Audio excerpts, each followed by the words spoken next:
the father of Abdul Muttalib died before informing his family of his marriage with Abdul Muttalib's mother. Because of this, Abdul Muttalib spent all his childhood without knowledge of any of his family from his father's side, and his father's family never knew about him until he reached a young boy's age, and his uncle, whose name was Al-Muttalib, learns about him, and he brings him to Mecca and gives this orphan the honor he deserves. رباه عفوك إني للنور مدت يداي نزعت أسرار قلبي وجئت ألقي أساي. When people saw Abdul Muttalib, whose name back then was Shaybah, they didn't know that the young boy was his nephew. So they started calling the young boy, who was Shaybah, as the slave of Al-Muttalib, translated in Arabic as Abdul Muttalib. That's how Abdul Muttalib, the grandfather of the Prophet Muhammad ﷺ, got his name, with which he will be known forever.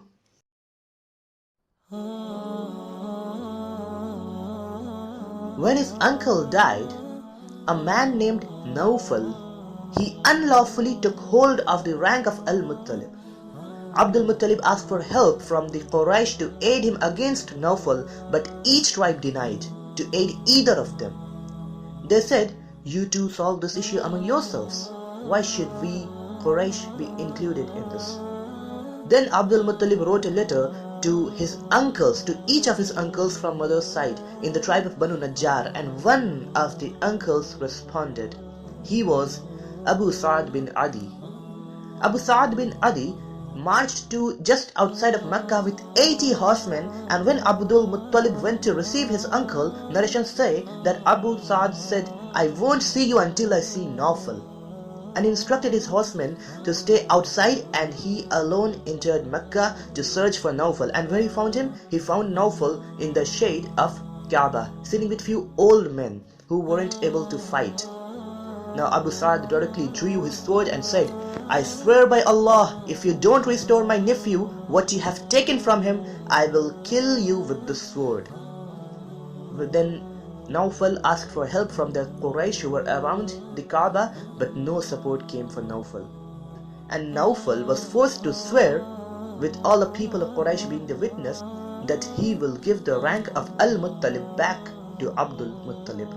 Thus, Abdul Muttalib earned his prestige and rank among the Quraysh. Though yet, Abdul Muttalib had not earned the great honor of the people by his own work, but his honor was due to his lineage, because he was the son of Hashim and the nephew of Al-Muttalib. But what earned him his honor the first time was the event of the digging of Zamzam well, as this even established that Abdul Muttalib has got a divine support behind him.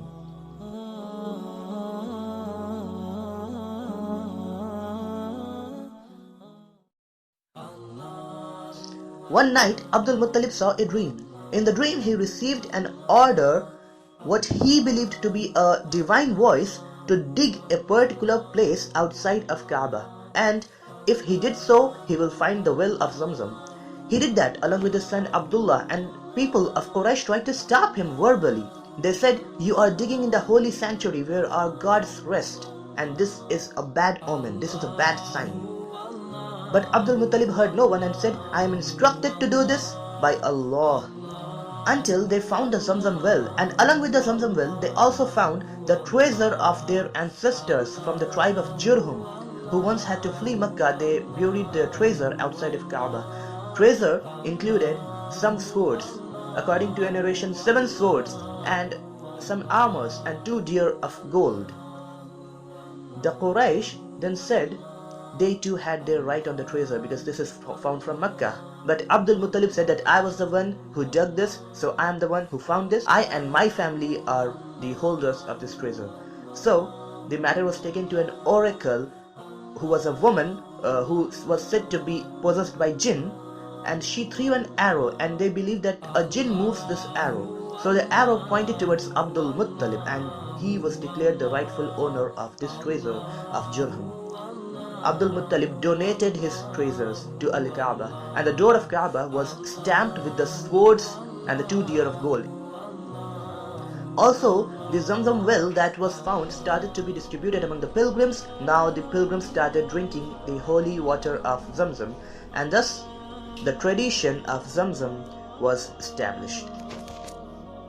معنا نهج حياة جئنا تبصرة عن كل ضلال أعددنا بضع رسالات تحمل نورا للأجيال معنا نهج حياة جئنا تبصرة عن كل ضلال أعددنا بضع رسالات تحمل نورا للأجيال ولكي لا ننطفئ هلموا كي نحيي فينا الآمال نزرع قيما نمحي جهلا للجنة نسعى برضا ولكي لا ننطفئ هلموا كي نحيي فينا الآمال